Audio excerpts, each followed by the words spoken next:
Je vais commencer par lire un verset du livre d'Ésaïe, chapitre 9, verset 5.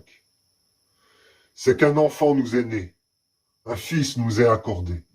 La souveraineté repose sur son épaule, et on l'a appelé conseiller merveilleux, héros divin, père de la conquête, prince de la paix.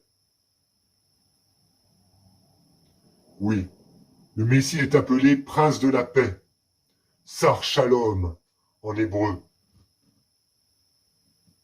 Vladimir en russe.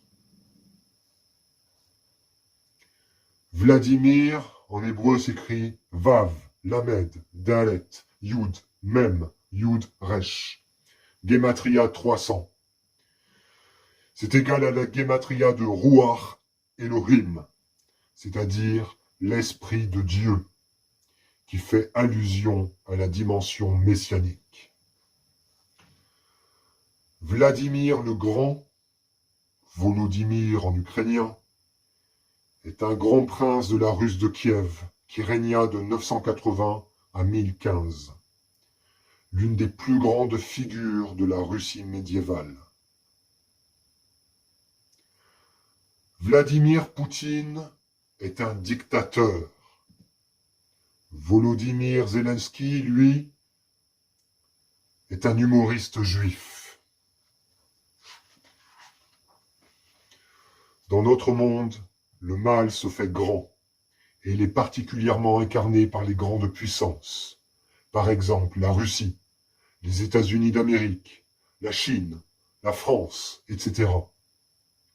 Le nationalisme, les rêves d'expansion territoriale ont provoqué les plus grands massacres de l'humanité, les plus grands massacres de l'histoire.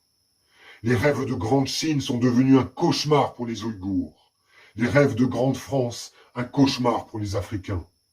Les rêves de Grande Russie, un cauchemar actuel pour les Ukrainiens. Les éclipses solaires n'ont jamais été de bons présages d'un point de vue astrologique. La dernière éclipse totale de soleil a eu lieu le 11 août 1999. Vladimir Poutine devint chef de gouvernement 2 jours plus tôt. À cette époque, certains prédisaient la chute de la station Mir. Oh putain! La présence divine sur Terre est appelée Malrout, mais aussi Shéréna. C'est la dimension féminine de Dieu sur Terre que nous devons consacrer. Elle doit être préservée. Sinon, elle devient une putain, une prostituée russe. La Russie est la plus grande nation du monde en termes de superficie. Son armée était appelée Armée Rouge. Le Kremlin est situé sur la place Rouge et son parlement s'appelle la Douma. Écoute, Édom, le rouge est la couleur du sang et de la lave, la force qui donne la vie au corps et à la terre, terre qui se dit Adama en hébreu.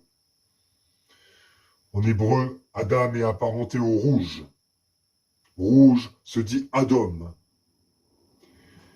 Esav, Ésaü, Édom, le matérialiste, est également lié au rouge, au sang.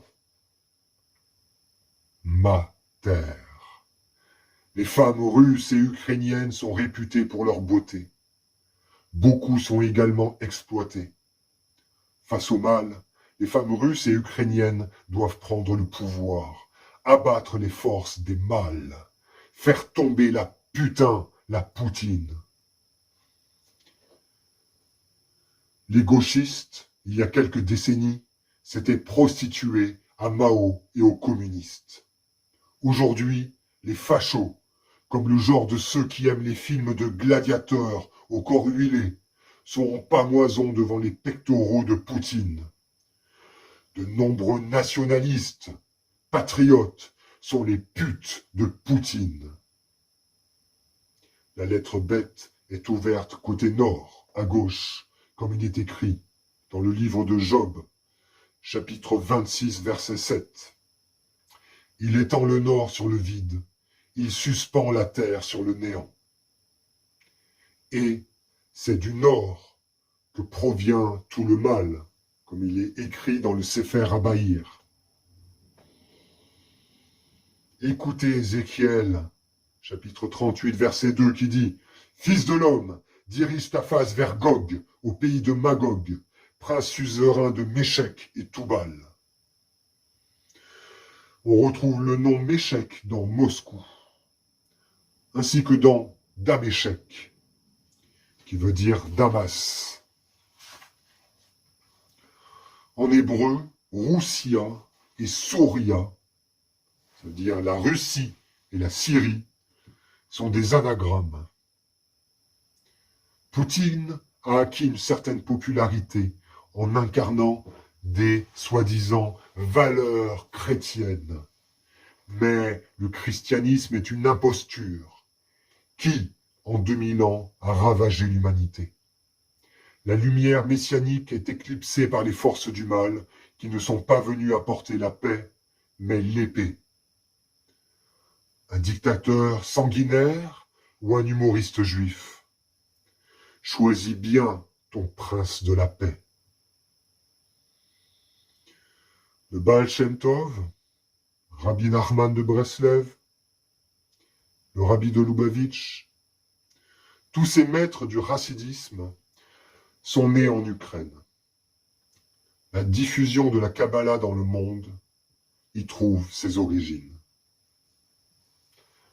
L'Ukraine et l'Égypte qui se dit Mitzraïm en hébreu, partagent la même étymologie. Les noms de ces deux pays signifient étroitesse, limite, extrémité. Sors d'Égypte, sors de tes limites. Des Slaves, des esclaves, un grenier à blé, la mer Rouge, la mer Noire. Écoutez bien, la grande Poutine, la grande putain, la grande prostituée a perdu son combat d'avance contre la Kabbalah. Rien ne pourra empêcher l'établissement d'Hachem, du nom.